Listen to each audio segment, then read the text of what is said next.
Magandang umaga po muli sa inyo mga kapatid. Magandang umaga din po, Father. Sa ikatlong linggo ng ating Adbyento, sentro ng ating pagninilay ang ukol sa kagalakan. Tayong mga Pilipino ay masyadong unique sa paghahanda sa Kapaskuhan dahil September pa lamang, pagpasok ng September 1, yung iba nga before September pa, nandiyan na ang mga iba't ibang mga sinyales ng matinding pananabik natin sa Pasko. Ang mga awitin na pamasko ay maririnig na natin. Ang mga mall, mga kalsada ay pinapalamutiin na. Ang mga ilaw ay unti-unti nang nagniningning sa gabi. At ang mga bilihin sa mga tindahan ay halos mga pamasko na, nag-iiba ang kulay ng mga nabibili. At ganyan tayong mga Pilipino, masyado tayong nananabik, anticipating in advance, para bang naisa-celebrate na kaagad natin.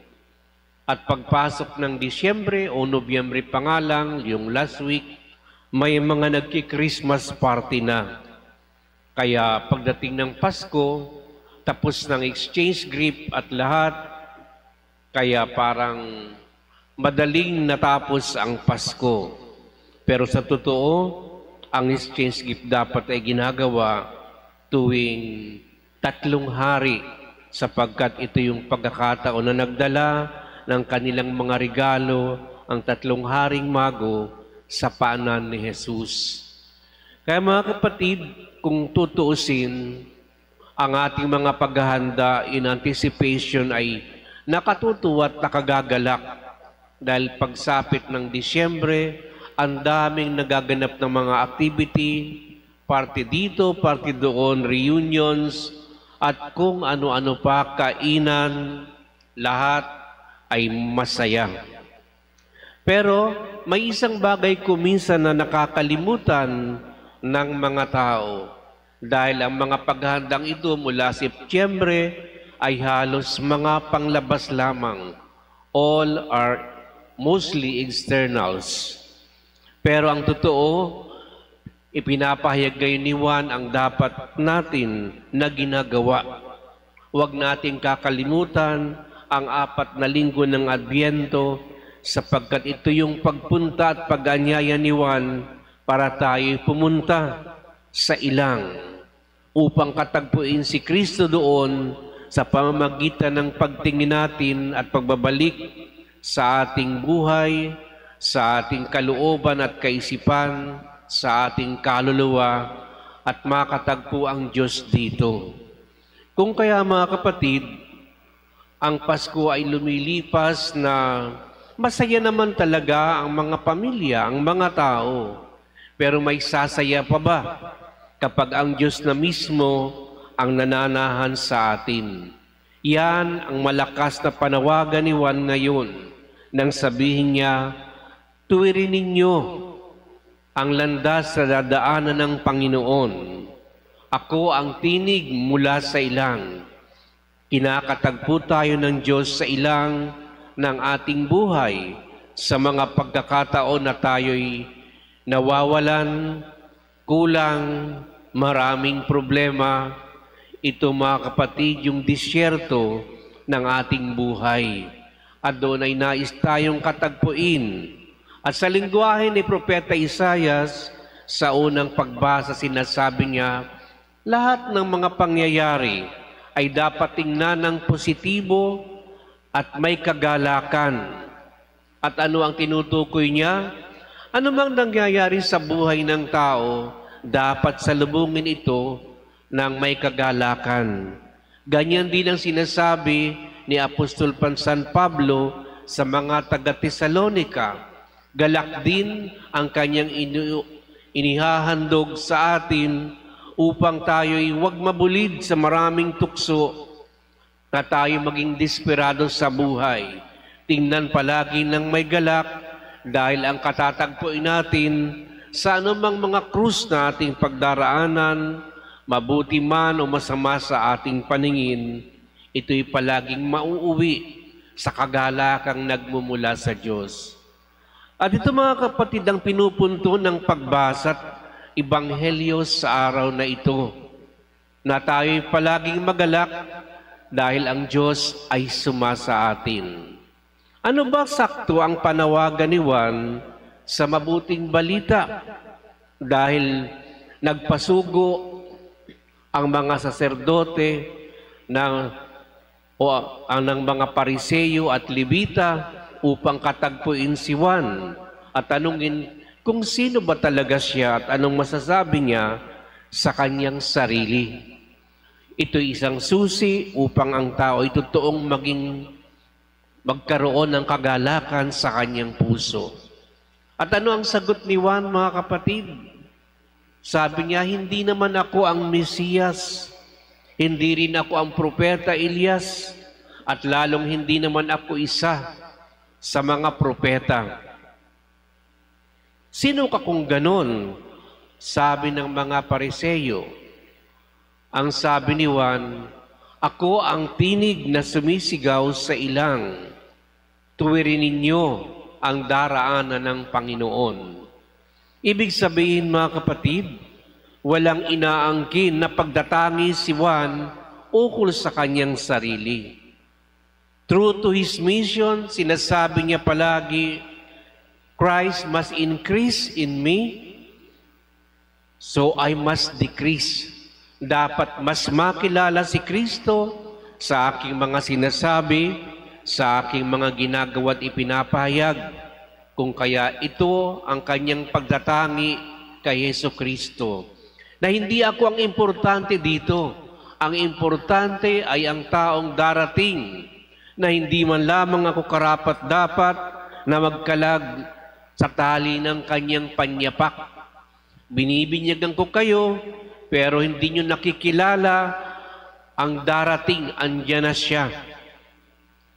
Ibig sabihin, mga kapatid, sa lahat ng ginagawa ni Juan, ang kanyang sentro palagi ay si Jesucristo.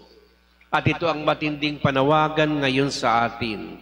Sa lahat din ng ating mga ginagawa, maging ito man ay paghahanda para sa Pasko ng Panginoon, sa Kapaskuhan, dapat ito'y nagbibigay karangalan at naaangat ang pangalan ni Jesus, hindi ang ating pangalan. Dahil tayo't mga kapatid na mga tao, naaaliw tayo't nasasyahan kapag tayo ang nakikilala.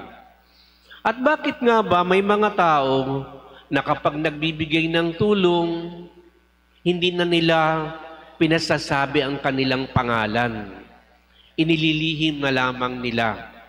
Sapagkat ang katotohanan, mga kapatid, kapag tayo gumagawa ng lihim na kabutihan at hindi naman talaga natin ipinapaalam sa iba, mas masaya ito kaysa tayo'y pinapalakpakan ng mga tao sa paligid natin. Iba ang galak na ibinibigay ng Diyos kaysa sa ibinibigay ng tao, bunga ng ating mabubuting gawain. Iisa lang naman ang mabuting gawa. Kunyari naglilimos ka, tumutulong ka sa mga mahihirap, at nakikita ito ng mga tao, nasyasyahan ka dahil napararangalan ka sa mga ginagawa mong mabuti. Pero kapag ang Diyos ang napararangalan sa mabubuting ginagawa natin, doon higit na naranasan ng tao ang galak sa puso.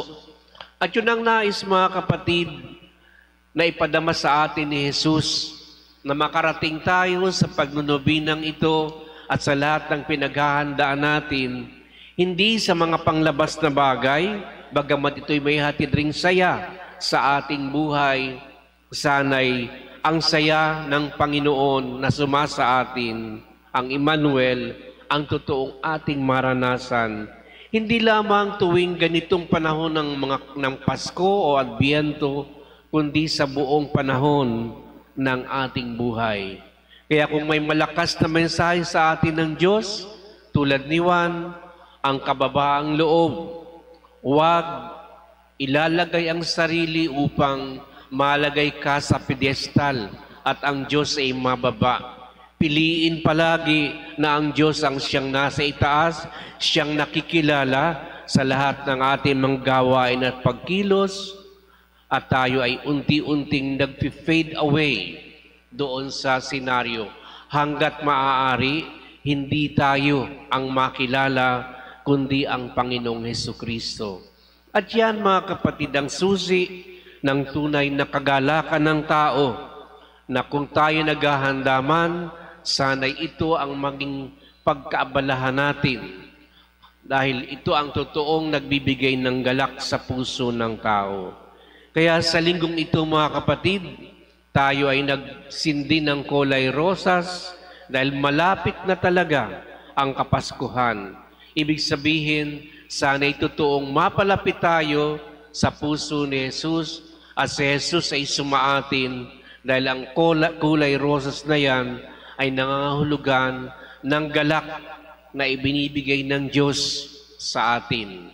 Ang linggo ng kagalakan ay para sa mga Kristiyano na totoo na sumusunod sa kanyang kalooban. At saan ka pa? Si Jesucristo ang utak ng kababaang loob, sapagkat sabi nga, bagaman siya ay Diyos, hindi niya inangkin ang kanyang pagka-Diyos, bagaman siya ay nagpakababa, naging isang lingkod, abang lingkod natin, naging isang tao, at hanggang kamatayan sa krus. Ganyan tayo pinaglingkuran. Iniwan ng Diyos ang kanyang pagka-Diyos dahil nais niya na mas makilala ang Ama sa kanyang katauhan. Kaya maging doon sa tentasyon niya doon sa disyerto, tulad ng ginawa ni Juan ngayon, itinanggi din niya ang salita ng demonyo. Dahil kung aangkinin niya ang salita ng demonyo doon sa, sabi niya nga, kung nagugutom ka, bakit hindi mo gawing tinapay iyang bato? Kung susundin ni Jesus ang sinabi ng demonyo, hindi niya mapaparangalan ang Ama. Dahil ang mapaparangalan niya at mapapatunayan ay siya ang may gawa kung bakit ang tinapay o ang bato ay naging tinapay. Nais niya na ang salita ng Diyos ang siyang maganap sa kanyang pagkatao. At ito, mga kapatid, ang halimbawa ng totoong kababaang loob. Tayong mga Kristiyano ay tinatawag sa diwang ito upang tayo makapaglingkod ng may kababaang loob at umabot sa mga tao na tinutukoy ni Propeta Isaias, mga bilanggo, mga taong sugatan, mga taong nasa laylayan, mga taong higit na nangangailangan. At salamat sa Diyos dahil ang buong simbang gabi natin, tayo nagse-second collection upang makarating ang mga halaga at tulong na ninanais natin para sa ating mga kababayan. Without you knowing it, marami din tayong napapasaya, napapaangat ang buhay dahil sa ginagawa natin na mga charities at pagkalinga sa mga higit na nangangailangan. At dito'y nagaganap ang mabuting balita sa buhay natin bilang isang parokya.